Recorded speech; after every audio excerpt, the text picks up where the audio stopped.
Hi everyone, welcome back to my YouTube channel Mannu Issue ACCA classes.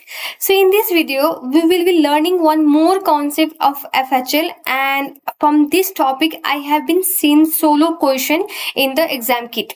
Okay, so the things you have to remember, I will explain all of the point that you need to keep remember in this video regarding the FHL topic. And so if you're watching my video for the first time, do not forget to subscribe my channel and share it among your friends, right? So basically, uh let's talk about it out today topics. The furnished holiday letting. Normally, letting is not eligible for the business relief, as tax department do not consider letting as a business, right? So basically, if letting qualify the following condition, in that case it is considered to be the business and fall in the category of furnished holiday letting. Okay, so for the property to be considered as furnished holiday letting, there are these are the few conditions and that must be filled. All of these conditions should be fulfilled in order to consider the property as a furnished holiday letting. Okay, the first is that property was available. The property should be available for letting at least 200 days in a one fiscal year. Okay, and the second condition is that property should be actually laid out for the 105 days in a fiscal year. Okay, and long period letting should not be exceed for 155 days. Okay, in a one fiscal year. Basically, long period letting means that you can't let out the property to the single tenant for 31 consecutive days or more. Okay, and one more condition, the property should be furnished. I haven't forget to mention that property should be furnished.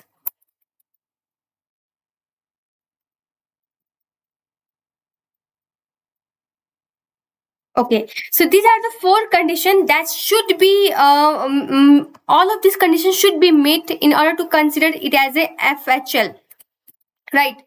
So now you might be thinking, so what will be benefit of being a FHL and being a non-FHL? Right. So now if your property is qualified as the FHL, means furnished holiday letting, there are few benefits which would not be available in case of non-FHL. Okay, so the first benefit is that whatever income you receive from FHL, it will be considered to be as UK relevant earning. Remember from my pension video where I have been explained that UK relevant earning as a short form of PET, and with P stand for property, but property should be FHL, right? Let me show you. Here it is.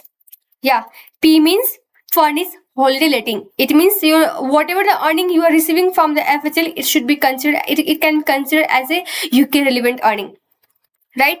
Now, other benefit is that whatever the asset installed in this property, you have installed any asset and provided it to the tenant. In that case, you can claim capital allowance on those assets.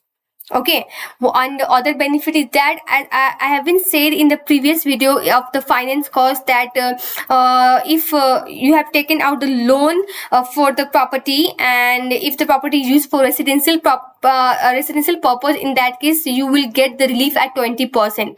But if it is FHL, then you can deduct those finance cost against the income. You want your relief will not be restricted to 20% of the finance cost amount. So it means that you can claim this finance cost as expense in case of the FHL. This is also one of the benefit. Okay, and okay, yeah, I haven't mentioned here that there are no limit on the interest expense. You can deduct full amount from the against the income, right? So one more thing I haven't missed out, like yeah, here is you can claim the capital allowance. Yeah, I have been mentioned here in the first point, right?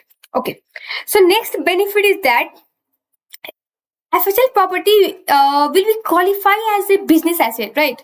And in case of if it is considered as business asset, it will be considered as business asset for the purpose of CGT and IST.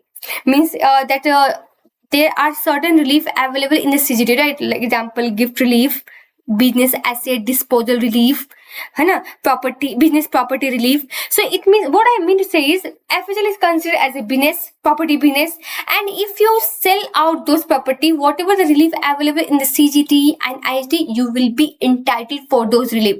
This will not available in case of the non-FHL. So this is also one of the benefit which I haven't mentioned here, that the property qualify for various business relief like inheritance tax. In inheritance tax, there are relief like BPR. In case of capital gain tax, there are relief of BADR, business asset disposal relief, gift relief. So this will be available if your property is qualified as the FHL. Okay. Okay, so if there will be loss on the FHL activity, suppose your income is less than expense, in that case you will loss will be arise, right? But this loss will be only be adjustable against the income generated by the same FHL property next year. Means it can be adjusted against the FHL future income only. Okay, so this is also one of the benefit, that any loss arising from this FHL property can only be offset against the future income generated from the same FHL property. Okay, so these are the main concept, main important things that you need to remember from the FHL point of view. And I have seen the solo question of around 10 to 12 marks being asked for this topic, so you can go to the kit and just try to do the question by yourself. And so whatever the things I feel important from this topic point of view, I have been explained. So I hope this video is useful, and from today our property income chapter is over. In next video we will be starting employment income, right? So tab tak ke liye stay tuned with my channel, and do not forget to subscribe and share it among your friends.